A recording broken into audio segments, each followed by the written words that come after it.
Bismillahirrahmanirrahim. Alhamdulillahirabbil alamin. Wassalatu wassalamu ala asyrafil anbiya'i wal mursalin wa ala alihi wa ashabihi wa man tabi'ahum bi ihsanin ila yaumiddin, amma ba'du.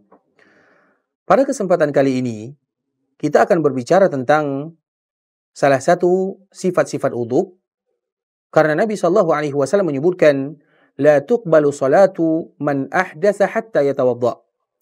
Tidak diterima salat orang yang berhadas sampai mereka berwuduk.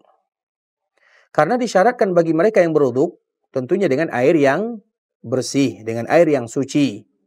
Kalau sekiranya air tersebut berubah warnanya, atau rasanya, atau baunya dengan najis, maka tentunya tidak sah kita berwuduk dengan menggunakan air tersebut. Sebagaimana juga tidak boleh kita mandi dengan air tersebut. Sebagaimana juga disyaratkan untuk berwuduk untuk menghilangkan sesuatu yang masih ada bekas najisnya. Seperti misalnya ada bekas-bekas yang nanti kita akan berwuduk anggota tubuh, yang mana anggota tubuh itu masih ada bekas tanah, atau bekas tepung, atau bekas lilin, atau bekas-bekas cat, atau yang lainnya. Atau seperti misalnya wanita-wanita yang memberikan di kukunya sesuatu yang bisa menghalangi air masuk ke dalamnya, maka hendaklah mereka menghilangkan itu semua, karena itu merupakan di antara syarat bagi kita yang ingin berwuduk. Sallallahu alaihi wasallam pernah menyebutkan, man tawadda'a nahwa wudu'i hadha thumma shalla rak'ataini la yuhaddits fihima nafsahu ghafarallahu lahu ma taqaddama min dzambi.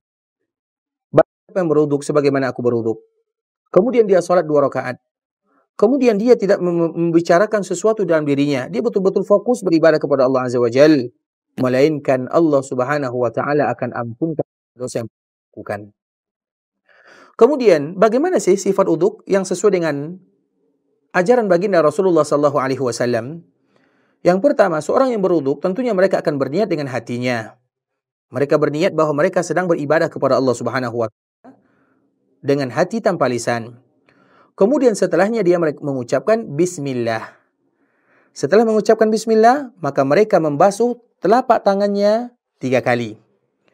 Kemudian nanti mereka memasukkan air ke dalam mulutnya. Kemudian mereka memasukkan air ke dalam hidungnya dan mengeluarkannya 3 kali. Setelahnya baru mereka membasuh wajahnya 3 kali. Dan wajah disebut dengan wajah, yaitu dari telinga ke telinga yang lain. Itu adalah di antara bentuk disebut dengan wajah. Kemudian di antara tempat tumbuhnya jenggot sampai kepada ujung yang biasanya tumbuh rambut seseorang. Dan itu merupakan di antara bentuk wajah yang disebut dengan wajah. Dan semuanya harus mereka bersihkan. Termasuk juga jenggot kalau sekiranya mereka memiliki jenggot yang lebat, maka hendaklah mereka untuk mengalirkan dan memasukkan jari jemarinya, kemudian dianjurkan bagi mereka untuk menyelang-nyelinginya. Karena itu semua bagian daripada wajah. Sehingga dari batasan yang tadi kita sebutkan, diusahakan semaksimal mungkin untuk membasuhnya.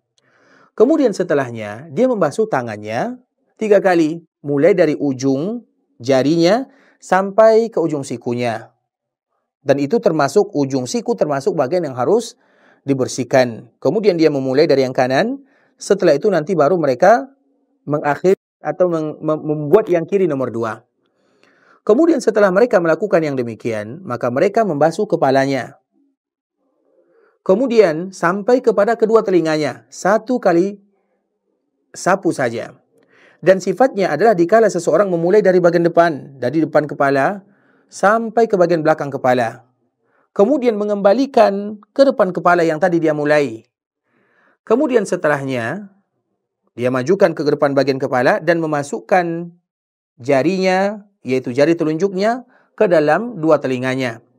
Kemudian setelahnya dia akan membasuh bagian luar daripada telinganya dengan jari jempolnya 1 kali. Itu merupakan di antara sifat kita membasuh kepala. Kemudian setelahnya, seseorang akan membersihkan kedua kakinya sampai ke tumitnya juga 3 kali. Maka mereka memulai dari yang kanan, kemudian yang kiri. Sedangkan tumit itu adalah tulang yang tampak jelas di dekat dengan pergelangan kaki. maka itu disebut dengan tumit. Nah, di situ adalah batasan di mana mereka harus memastikan bahwa air sampai kepada batasan yang tadi telah disebutkan. Kemudian juga di antara kewajiban dalam berwuduk, kita harus tertib di dalam berwuduk di antara anggota-anggota wuduk dan tidak boleh memisahkan antara satu anggota dengan anggota berikutnya dalam jarak yang sangat jauh. Artinya misalnya dikala dia membasuh, kemudian dalam waktu yang lama baru dia membasuh atau membersihkan tangannya, maka itu sesuatu yang bisa membatalkan wuduk. Sebagaimana juga disunnahkan setelah kita berwuduk, kita mengucapkan asyhadu an la ilaha illallah wa anna Muhammadar Rasulullah. Ini merupakan di antara sunnah yang diajarkan oleh baginda Rasulullah SAW dikala kita berwuduk, dan semoga Allah berikan kemudahan kepada kita untuk selalu dan senantiasa beribadah kepada Allah Subhanahu wa taala. Barakallahu fikum wa jazakumullahu khaira. Wassalamualaikum warahmatullahi wabarakatuh.